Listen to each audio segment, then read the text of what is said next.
Welcome to the Deepak Saini Show. He said he gon' huff and puff and blow my mind up. You meet an island girl, she might dirty wind up. All right, welcome to the Deepak Saini Show. I would like to thank Jxxiii for our intro music. You can find a link to her music in the show description. My guest today is Debe Fennell. So Debe Fennell. Fennell. My apologies. Debe Fennell. Debe is a music industry veteran of more than 20 years. We might talk about that a little bit. And she moved her skills into marketing and promotion to online and social media, including co-founding a crowdfunding platform. We might talk about that as well. She's been adept at managing and book publishing, program launches, her business, and she also acts as an affiliate manager. And some of you might not know what that is. We might get into that a little bit as well. Direct marketing for international and domestic clients, and a whole swackload of community involvement as well. Business plan competitions at UNR, mentor startup companies, Rotary Club. She's a big involved with that, and a lot of things in where she lives in the Reno area. But I did want to mention this one thing as well. She's also a master gardener. So we might talk about gardening as well. I have no green thumb at all. My wife likes to think she does. So we might talk about gardening as well. And a blues and jazz singer as well. So Debe, this is the first time we're having a conversation, but my sister is actually a professional musician. So Cool. Maybe we'll talk about that too. But Yeah. Anyway, I just want to welcome you to the show. So Debe, thank you for joining us today. Thanks for having me on. Yeah, hearing my bio back is surreal. Did I call that? It's very, and I cut a lot of stuff out because it's very impressive. It's very very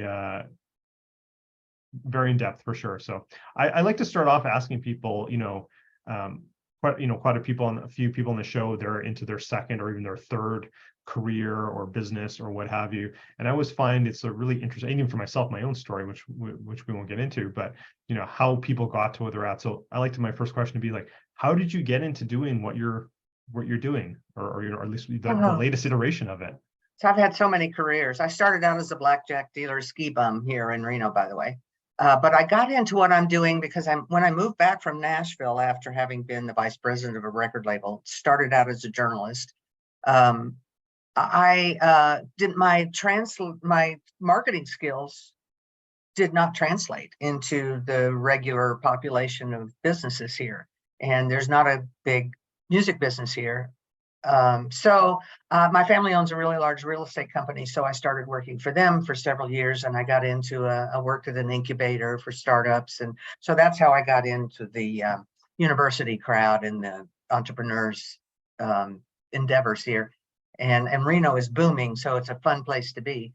But I got an offer for a job to do public relations for a very high-end speaker, author, coach who was at Lake Tahoe, and she was looking for somebody to do PR. Well, it was in 2008, and there were no jobs around, so I went, okay, I'll do that. And I never did PR I did some PR, but that wasn't my job. I ended up running all of her marketing and learning how to do affiliate management, joint ventures, I produced radio shows. I mean, I did all kinds of things for her. And I suppose the two things I learned the most were the book publishing. I did 3 books with her, and then affiliate management. And I really enjoyed meeting. So she was part of The Secret. Laurel Langmeyer is her name, and is. Thank you for sharing. I was going to ask you if you were able to share. So thank you. Yeah, no, I will. Yeah, that was interesting. I learned a lot, and so I translated those skills and the people I met when I worked with her into when I came out. Got one of my first clients, 2 or 3 little clients, figuring out how to do the job, how to do the systems, and how to work in the back end CRMs, and there are a million of them, and learning how to do all those things. But then I met up with a guy named Chris Van Buren, who was starting a company called Launch Moxie, and I worked with Chris for going on 13 years, and we just parted ways earlier this year, but only because we both needed sort of to go do other things for a while. He's still like the brother I never asked for and got. He'll be up here at the end of the month because he had an art showing here. So I'll get to see them again, he and his wife. And so through Chris, then I was a senior affiliate manager, but then I ended up coaching coaches on how to do their funnels, how to set up a freebie and create the emails, how to talk to people to nurture that, keep them in their email list, and then how to nurture them into upselling them into something, a program or something. And I enjoyed that for 2 years, but working with newbies is hard. They don't know anything. So you have to teach them everything. And they have tiny little lists. And so you can't really find partners for them who will reciprocate, because there's not much activity happening there. If you only have 200 people on your list, chances are you're going to get 2 clicks, and that doesn't pay anything. It doesn't upsell into anything. And so that's how I teach people how to do that, how to grow their list. So I'm going to segue into crowdfunding, which is— Sorry, Debe, before you do that, because most of like a segment of my audience is going to totally 100% understand exactly what you said: affiliate marketing, funnels, clicks. The vast majority of the audience is not going to know what that is. Could you? Okay. I think they're gonna. I think most people have an idea because we've clicked something, we bought something online, we've been to some free webinar or something, so people kind of have an idea. But could you, like, in well, 2 minutes, give a super high level just so people have context? Sure. Even in my industry, the linguistics of this confuses people, because people say the different words for the same thing. So here's how I differentiate. Affiliate marketing is when somebody is going to mail for you. You have an offer. They're going to mail for you because they want the commission. You're going to pay them a commission if they sell something to their list. And they'll get a link and an email from me or whoever is running that campaign. And then that person can mail out to their list. And hopefully some of the people on their list will click on it to buy whatever it is that's being offered. And then there's a commission paid. Joint ventures are when it's reciprocal. You mail for me, I mail for you, commissions are paid or not, clicks are swapped. Clicks mean there's a link in the email and you click on that. Goes to a web page. And so we count those clicks. They don't always translate to sales, but you capture that and that click, that email address, and then you can keep marketing to them. Some people unsubscribe, some people remain curious. It doesn't always work. There have to be multiple impressions most of the time. Just like this is what I learned in the music business. You have to hear something several times. I call it 2x4 marketing. You hit them over the head. But repetition. Sorry to interrupt, but that's a very good analogy, because, like, quite often, myself, my kids, whatever, it's like, I don't know, and then you just hear it more and more. You're like, yeah, actually, I like this song, but maybe it's just that repetition, right? You just have to hear it 500 times or whatever, right? Right. So I've had that happening. I keep waking up to the lyrics of this song, and the guy's name is the Rag and Bones Man. I'm big into new music, and I have his lyric of his in my head, and I can't get it out. But that's life. It's the life of a music person, because lyrics are important to me. So I adore songwriters. So anyway, so back to the subject of reciprocation. So a person like me who does affiliate management is in the back end, the mechanics of the CRM, so customer relations management system. I hate acronyms if you don't know what they are. So I go back in and that link is trackable. That was in the email that you clicked on is trackable. So then I go and look at how many of those clicks are opt-ins. Opt-ins is when you get to a page and there's a form to fill in your name and an email address. That's opting in. So you're saying, yeah, I'll give you my email address, send me something, or give me the free thing. And so then those names are put in a bucket, in a list, and then you can continue to market to them. Or they may buy something and you continue to market to them, upsell them into something else, because there are several different kinds of buyers. They're the looky-loos who just want the free thing, and they're not interested in anything else. So then there are the seekers. I call them seekers, because they want to know everything. They want to do everything. They want to be in every cool new thing happening. They want that. And so they'll go out of their way to find new content, new coaching, new ideas, or there are some of those people who just like the same thing over and over again. Yeah, I'll buy that. I like transcendental meditation. I like law of attraction, whatever. They'll go by that. And then there are the people you have to really market to over time who need to be convinced. You've gone onto web pages where there's a page, you keep scrolling and there's all this information, reiteration of the same thing. I call it justification, but some people really need that justification before they'll commit their money to buy something. That's cool too. Debe, can I interject here? Yeah. You know, you hear this saying sometime in the marketing circles that, you know, a person needs to, whether it's 7 times or 13 times or 15 times, they have to see your message or your logo or your offer before they're, would you say that, you know, before they're ready to buy? Would you say that kind of holds in your experience? Well, as again, there are lots of different kinds of buyers. Sure. I'm not that kind of person. You give me 5 bullets of what you're doing and what you're going to offer me and what I'm supposed to do, put a button right there at the top of the page. That's me. I will not read all that. I will not watch your videos. I'm not reading your book. Of course, I have a different point of view, but I don't like videos. For some reason, they just are annoying to me. Just tell me what you want in a printed page. I'm an older person. Maybe that's it. I don't know. There's some videos I like, stupid cat videos. I'll watch those. But my point is, we each have our own triggers. Do you think there's a demographic, specifically age, because you brought it up, difference between how people consume content and what they like? I mean, Absolutely. there's always going to be individualization, and there's always going to be. Absolutely. Well, first of all, a lot of younger people think that social media is the end all be all. The problem with social media is it doesn't convert. You can't get them from there to your website to click on something to buy. They just don't do it. From, you know, maybe clothes, maybe, you know, some electronic equipment, but they don't buy programs that way usually, unless you're in a Facebook group and you hear the code. And there again, repetition entices people to join coaching programs.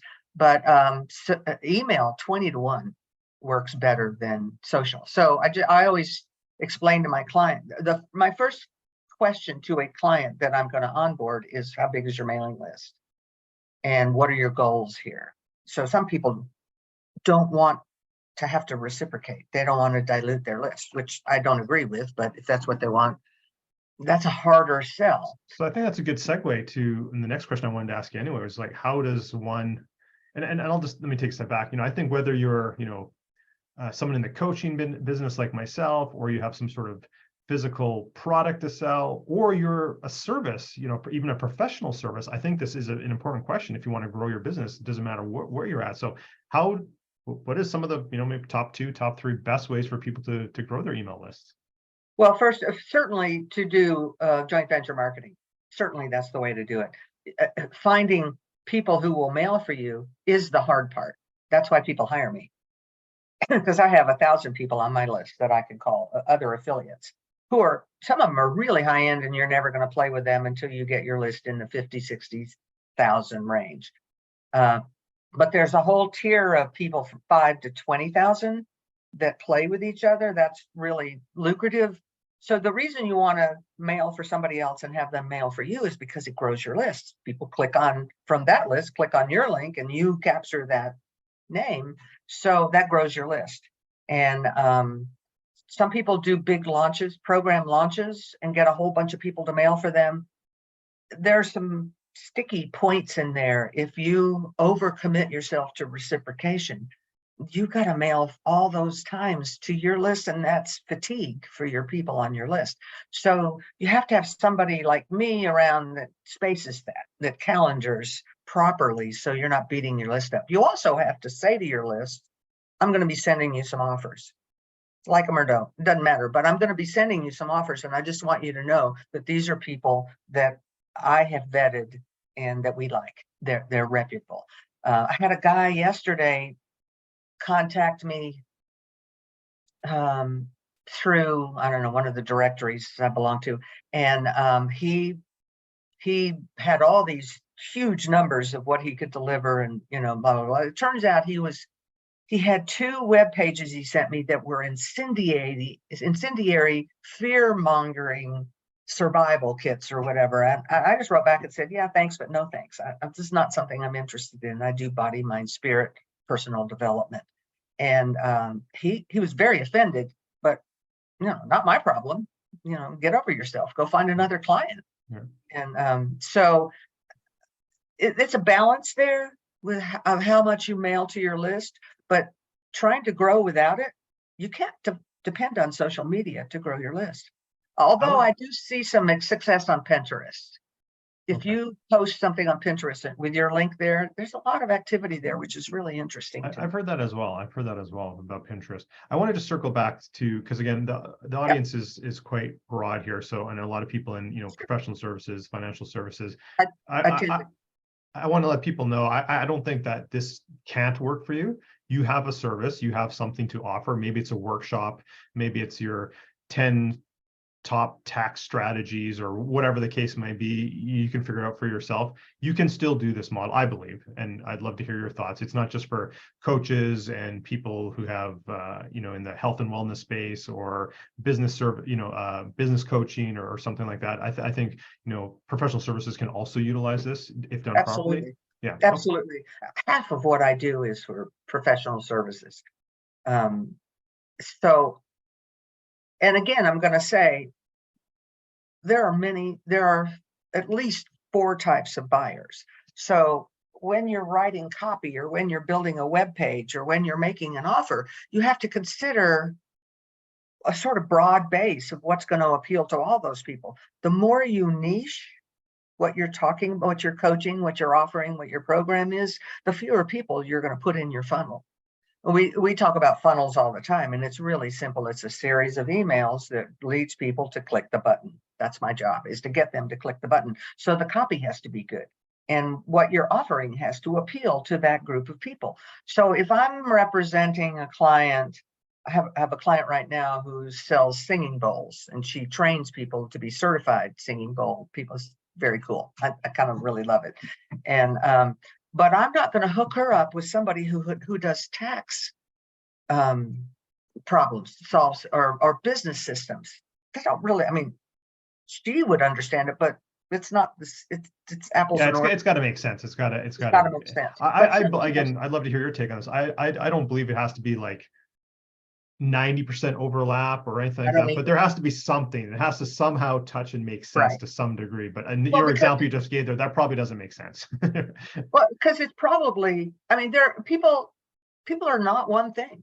People are lots of things. And so the people on the business list are not all accountants. They're business operators, and they may have a business that does, something to do with singing bowls, some yoga meditation or neuroscience or whatever. I just hooked up a neuroscientist with her, and they're going to love each other.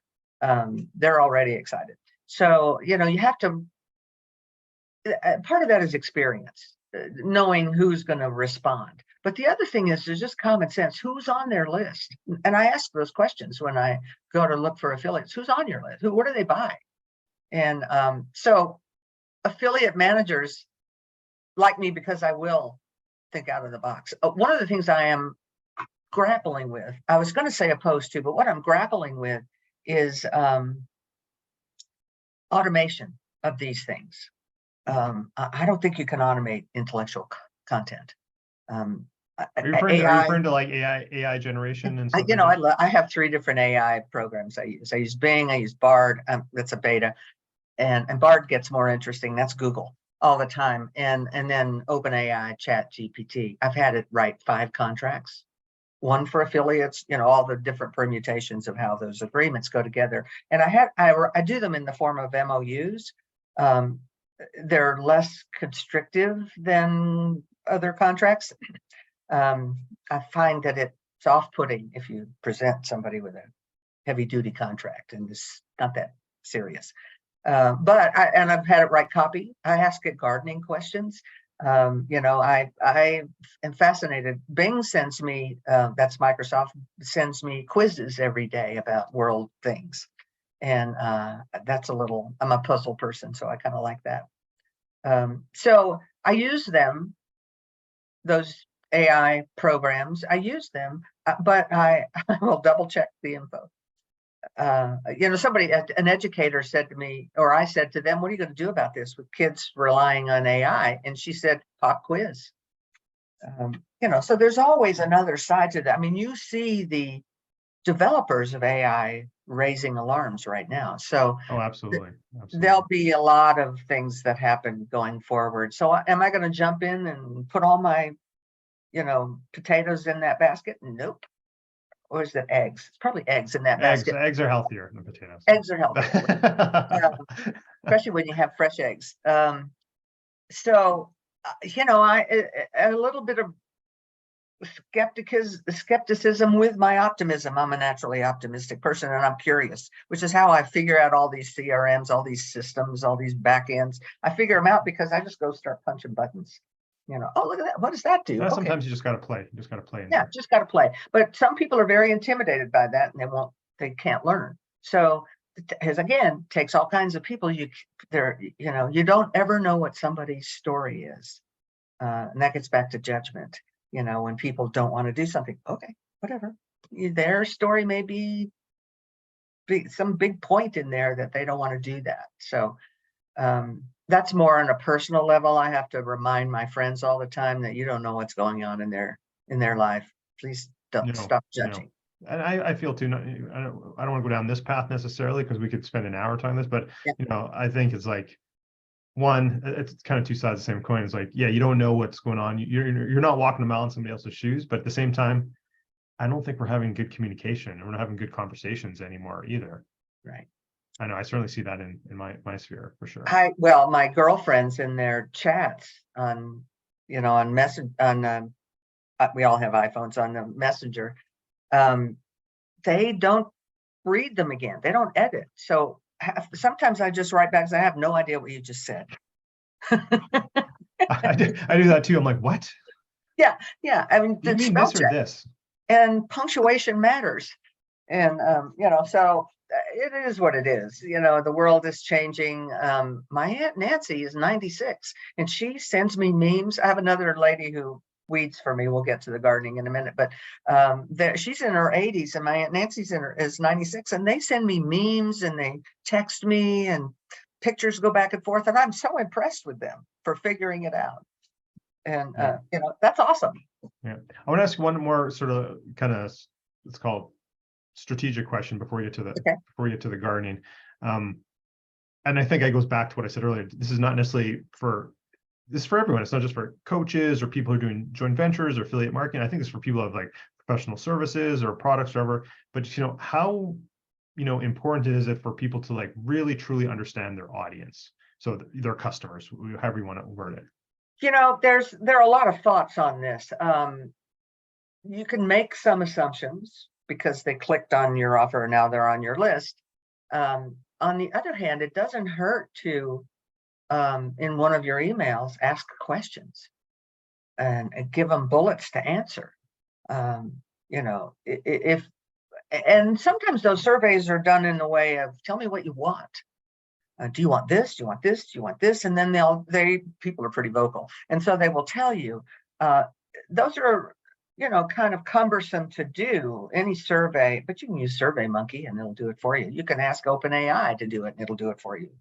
You just tell it what you want and it'll write it.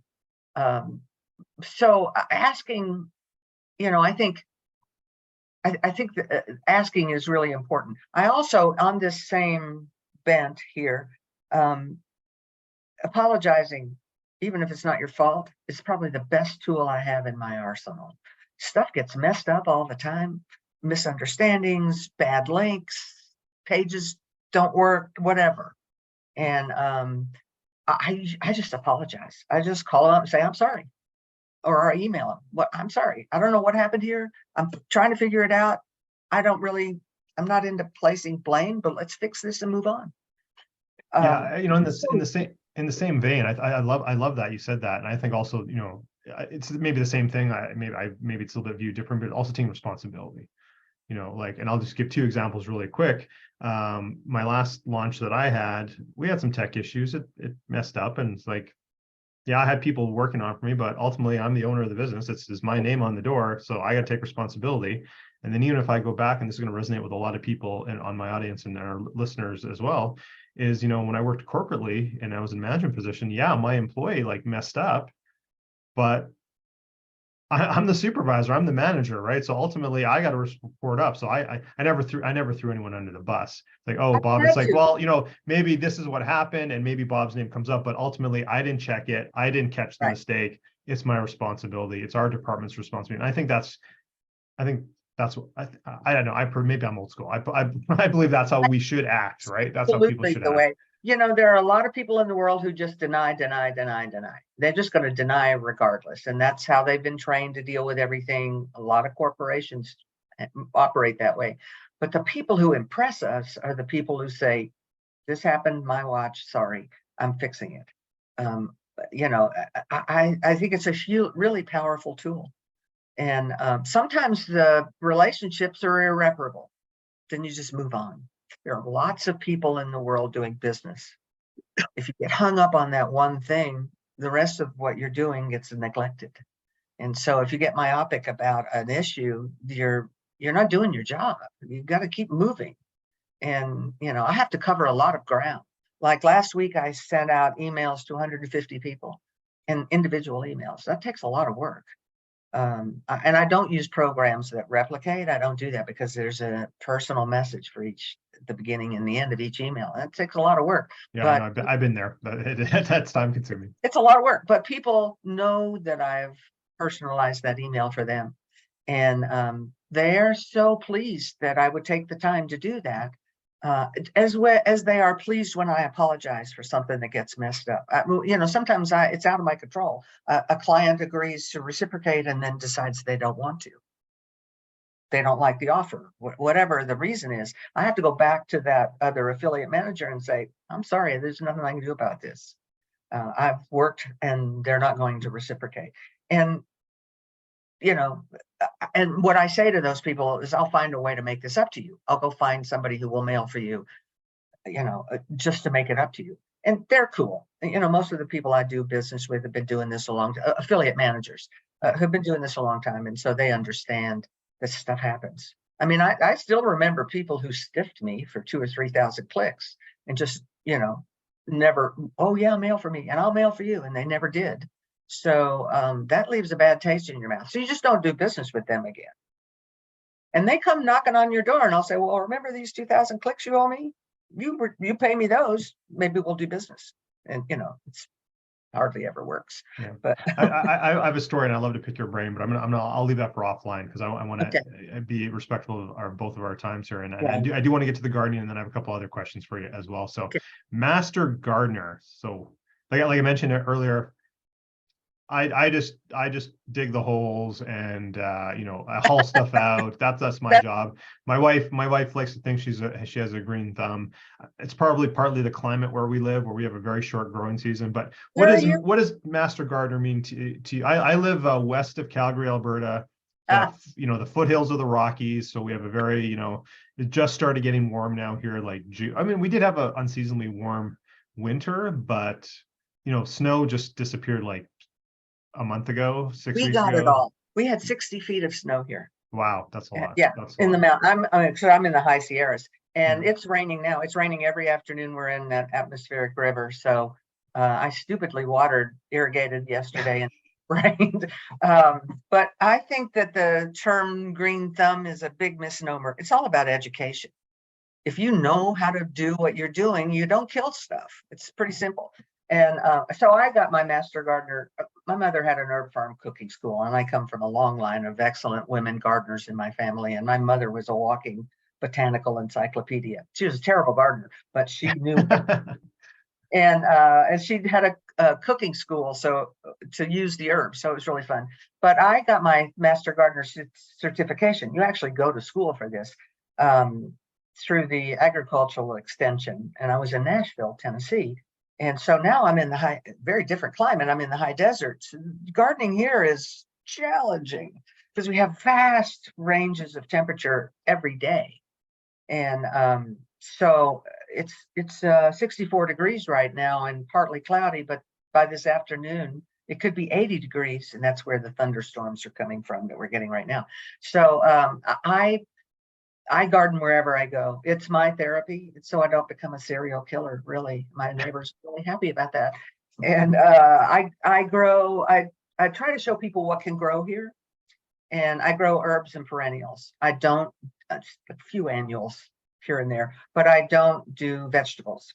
And, there's all this local farms thing, which I adore because, I get great produce year round because it comes over from California. If they can get over the mountain because we had so much snow this year. Yeah.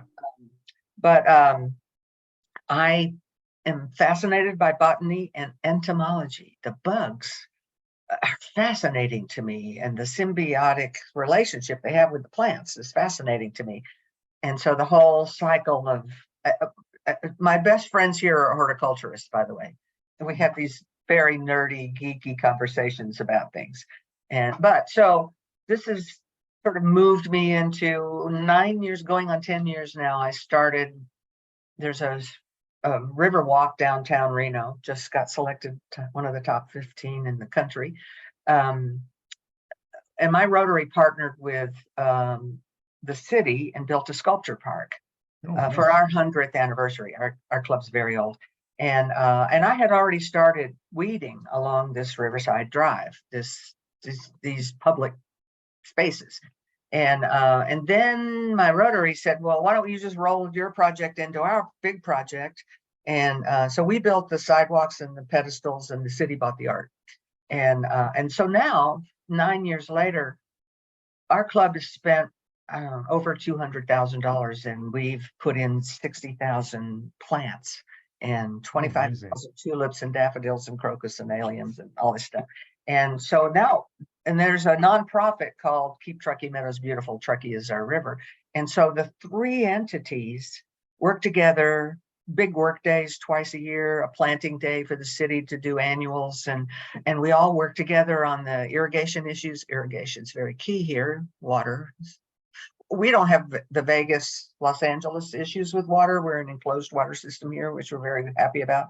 But gardening here is a big challenge because there are so many things. I've bought so many plants for my own personal space that just either fry or freeze.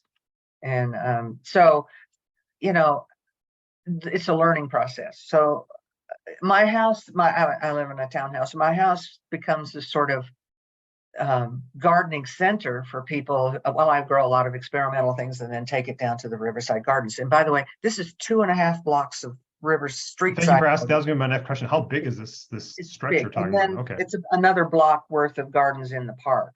And so, I mean, these are not little entities. This is a big garden. And so it takes a lot of people to maintain all that. And, we gladly do it. There's a little 84-year-old woman who lives in a retirement facility across the river, very high end. And she weeds 3 days a week. That's her escape. She loves to garden, but she lives in this big, looks like a cruise. It's good for her. That's an anti-aging technique for her, right? Getting out, getting some movement, doing something she's passionate about. And then she takes pictures and texts them to me and says, "Is this a weed? Can I pull this? What is this? Did you plant this?" And then she and I will take a walk, and she'll take notes about what I tell her where I'm developing a certain, like I've started a shade garden in one little section. If we could just keep people from not trying to pull the columbine blooms, they pull the whole plant up because it's not rooted yet. And so, we have a lot of destruction of public property because but the more we do this, the more respect people have for the space. We have less trash, we have fewer transients, damage. Absolutely. So somebody said, well, why don't you put don't pick the flower signs up? And I said, well, because they stole the signs. I did that. And so, and then you have to not dwell on that and just keep doing what you're doing. Yeah, absolutely. Debe, I don't mean to interrupt, but I feel like maybe we do a round 2 podcast sometime, and you bring one of your horticultural friends and I bring my wife on, and then we can all geek out on planting in challenging environments, maybe, or something to that effect. But anyway, I'll just plant that seed, pun intended. Okay. Neither of the guys are very media savvy. They're just, you can help them figure it out. You can help them figure it out. Anyway, they're so smart. So, and this is a collective of how do we do this? How do we figure this out? And then look at this. I just grew this, and this is so cool. So awesome. I have 50 pots on my patio. Oh, wow. it's all, and then gardens around the edge, but it's probably experimental stuff, things I really like. And then my patio, things seed in my patio, so I pull them up and I have new, anyway, off of the Very tangent. cool. Very cool. Yeah, So I could do with that all day long. I talk about, like I said, we have to do a round two just on this topic for sure. But as we wrap up, I just want to ask you a couple more questions, kind of maybe on a health bend. And we did have a little conversation before we hit the record button about some related things. But when it comes to health, and you told me how earlier off air how old you were, but when it comes to health, if you could go back to talk to your younger self or give advice to somebody who's maybe 20, 30, 40 years younger than you, what advice would you give them of whatever health related? oh man, I don't know that I'd trade any of my experiences. And that's the other issue, is that I'm a daredevil. And so I would probably have moved someplace else during those forest fires that gave me asthma. I've always had asthma. It just made it really bad. I talked about it. I said I should go live in Ireland while this is happening, but it lasted years. So it's not always practical. But what I would say to people is, well, don't smoke. I did. I don't. And learn about, if you have some condition, learn about it, read. There's lots of information out there. Don't believe everything you read, but investigate and then ask questions. I think everybody who in the world, especially in this country, I guess anywhere, needs to advocate for themselves and ask questions. For years, I just accepted what doctors said. And then I started asking questions, which had them questioning the things they said to me. I'll give you a little example. I was 90% deaf in this ear, and I was thinking about hearing aids. So I'll tell your audience, I'm 74. And I went and had a hearing test. And as a casual remark on my way out, the doctor says, oh, that's fixable. Otosclerosis, that's fixable. And I went, what? Well, it turns out the hereditary condition, buildup of calcium on the stapes bone. I went to Sacramento, drove over the hill, had surgery the same day, came home. I now have 100% hearing in that ear. I have a tiny prosthetic piston, which fascinates me. And but my hearing, I did a concert here in Reno, and I had it videoed, and I listened. Well, it was painful. I watched the video, and I realized I could not hear, and I was tentative in my singing. I was not hearing a full vocal range. And so after that, when I sing now, it resonates in my head. It's so wonderful. And I don't have to read lips anymore. And again, it was hereditary. And had she not said that offhanded thing, I wouldn't have known to do that. I would have gotten hearing aids, which would not work.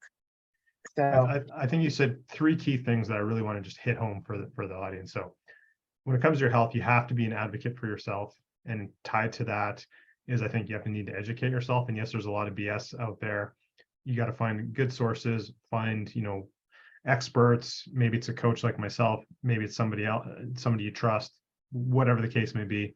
And then the third thing that you kind of lead it off with, obviously I think everyone gets like smoking now, and everyone gets like, forest fires and the air quality, but air quality outside of that is still a hidden source of stress for people that people don't realize. Maybe it's CO2, maybe it's radon gas, which is something we've had to mitigate in our house because we had really high levels, or a variety of other things. Maybe it's the chemicals you're bringing into your home when you buy new furniture or whatever. These are all stressors to your body. Pollen's a big stressor. Yeah. When you're sensitive to that, absolutely. Yeah. Yeah, it's a big stressor, especially this year. Everything is blooming, and so I would say there are no absolutes in anything you do in the world. There are always going to be contingencies. There are always going to be different points of view, and different points of view are not bad. Get them, and then use your own reason to decide what works for you. There are lots of people who tell. I told you earlier that I had three sisters. I have two brothers.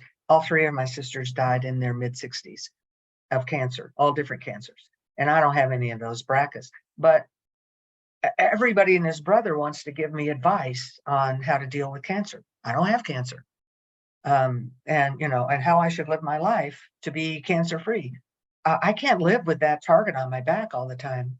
I did for a while, and it was like, whoa, I can't do this. This is stressing me out, and it'll give me cancer. So I am polite to people sometimes.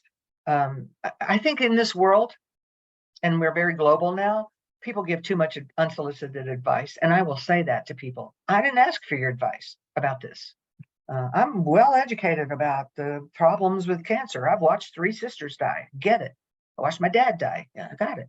I don't need your input. But I think it's a way people want to feel involved or Yeah, want to absolutely. show Yeah. that they care. So I try not to be too harsh with them. But then I do say to them, if I want your advice, I'll ask. Didn't ask.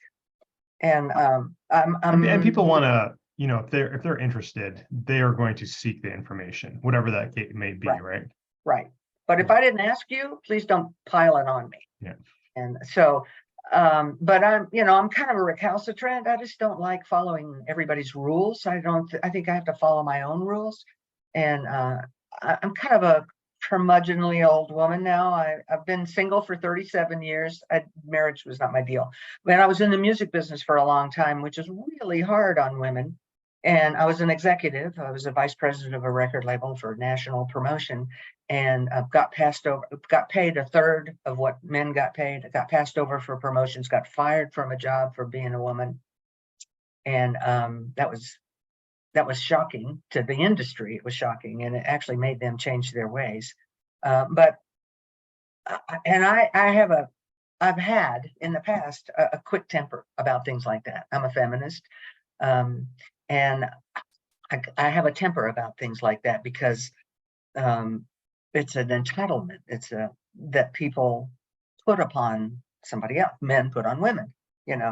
Oh, you're just a woman. You're not qualified for this, and yet. In the charts, I was beating you. So explain that dichotomy to me, please. So I think the best answer for women in those situations is just to succeed, be better, live a better life. Absolutely. And as a father of 2 young girls, that's something that's obviously in my mind, and we don't have time to get into this topic, but I in that larger conversation of maybe discrimination and whatever, in some instances we've maybe gone too far the other way and for different groups potentially. So about balance. It's got to be a balance. It's got to be balanced.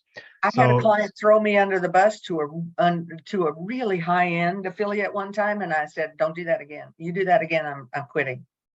I'll fire you as a client." And he goes, "Oh," and he, really old school, not much older than me, and he did it again, and I fired him. And he was shocked because he didn't think that women have the right to do that. Well, now you know, Mark. Yeah, it's probably a generational thing to some degree. So very much a generational thing. Doesn't make it right. No, does not make it right. Absolutely. So Debe, as we wrap up here, what is one last words of wisdom or golden nugget for you, if you will, that you would love to share to the audience? I can't remember if we talked to this before we started or after, but I will say that when something distresses you, when you have a crisis, big or small, when you have a conundrum to figure out, I wait. I will wait 24 hours. I take my time. I don't make snap decisions anymore. And I will say to people, I'm going to go think about that. I'll be back. I have a friend who is a bill before our legislature about dignity and dying.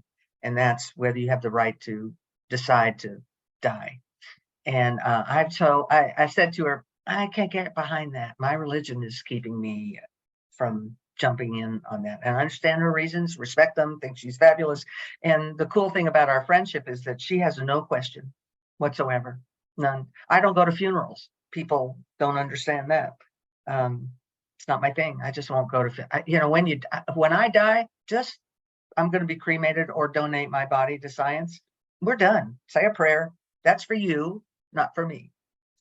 And so I'm pretty cut and dried on all the rigmarole that people go to justify themselves or justify their position or justify or just to feel better about themselves, and then they put all this stuff on other people. I don't really do that very much, and it's uncomfortable for my girlfriends, for my family, because I don't play that game anymore. I don't do that anymore. There is no hierarchy.